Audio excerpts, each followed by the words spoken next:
winter here, and this is the battery out of my lawnmower. Look at this one here, lawn and garden. Do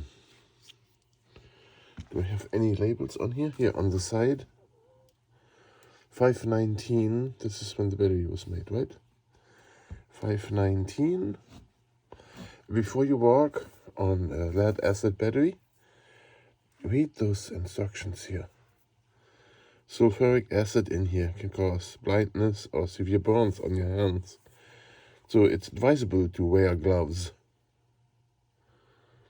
And that's probably what I'm going to do. I'm going to put some gloves on. And it's not to get your fingers not dirty. The glove will protect you from the acid burns. A little drop of this acid on your clothes will disintegrate your clothes overnight. Like, it doesn't happen immediately, but it takes a few hours, and then the material of your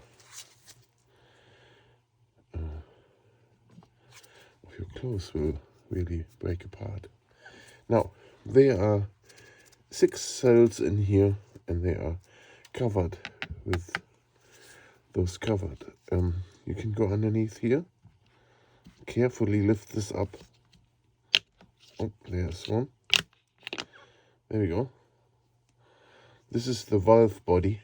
There's valves in here that close those holes, and we have to look inside here. You see there's acid in every single one of them. There's 3 in there, and the plates in here are covered. Okay, they all have to be covered. If there's any in there that is not covered, then you have a problem. Then you have to refill distilled water. Distilled water goes in here, nothing else. If the level of the acid is not enough. We can see here.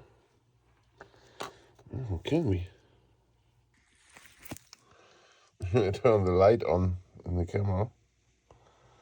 You see the reflection of the light, the camera light, right? And there you see those plates. Wonderful. They're all underwater. Okay. Let's get my camera back into my camera holder here. The mount. Okay. So now you can wipe this off, the little bit fluid here, or not.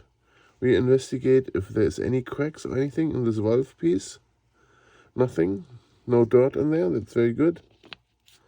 So before you take those off, it makes sense to clean all the way around.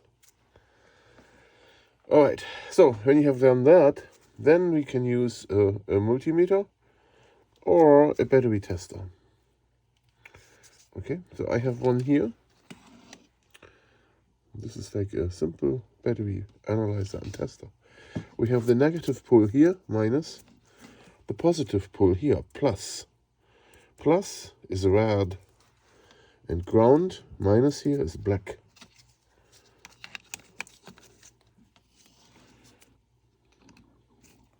Connect the ground here on this side. And the positive, it says it on here too, positive on this side. And then we take a quick look here at this tester. Now, you can see this, what it says. It says battery test 12.21 volts. Okay, now I'm going to push enter. And now we have to answer a few questions. So this is a regular liquid battery, a lead acid liquid battery. Okay, there's others out here, but in my case here, regular liquid. If you need to change that, you can use those buttons to go back and forth to other ones. AGM batteries. We are at regular liquid. No, we enter. Now it needs the rating, the standard rating of this battery. You have to look for those numbers here. This here is an SAE 340. So we have SAE is the standard, and then it's already 340 in here because that's the number we used last. With those two buttons, you can change this number to else, other numbers, 350. So this is a 340 SAE, 340. That's why it's important to keep the labels on your batteries clean, that you know what you're dealing with after a few years. Now we push the enter button, and it does the testing. So it says this battery is in good health. It just needs a recharge. Okay? So that's what it does. I mean, it's set in the shed, in the tractor, in the cold for a couple of months now. And what we need to do now is to put this thing on the charger and charge this battery. What we need to know is that the acid here will outgas at a certain point. Gases will build up, and those gases are explosive and flammable here. Explosive gases, right? So that means when you charge your battery, you need to do this in a well-ventilated room. You cannot do this here like just in your basement or in your living room, kitchen, or wherever you want to do this. A well-ventilated room, but usually a garage is a well-ventilated room. Or in the outside. When you charge outside, you have to think about the battery temperature, right?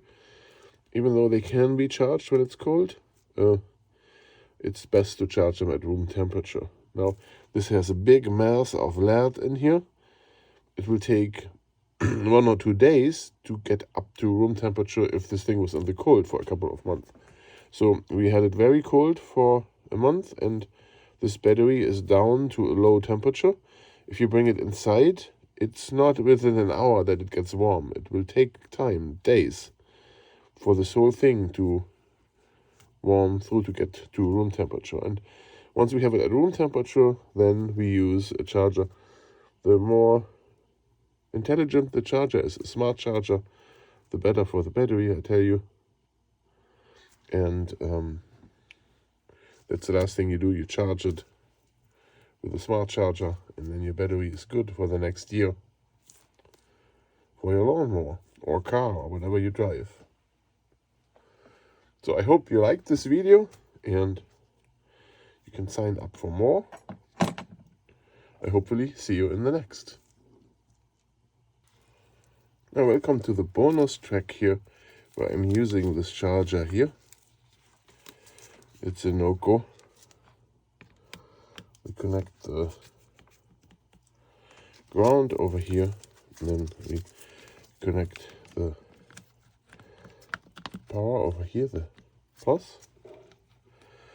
There are the indicators for this battery. So what we need is a normal battery, norm, 12 volt norm.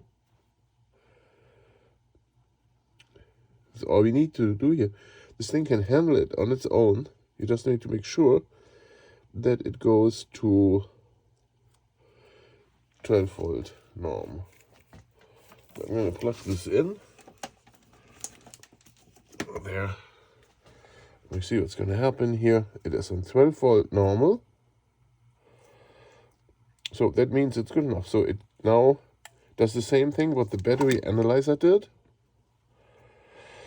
And it identifies the charge of this battery is like 25%, you know, and it's blinking, and then you just wait until it goes to 100%, and after that it keeps a maintenance charge. That means you can leave this charger on for days, weeks, months. It will just keep the battery topped off all the time. There's a little computer in there that handles all of this. But in any case, this warning here, explosive gases can come out of it when it starts bubbling in there, and they are explosive. So do it in a well-ventilated area, all right?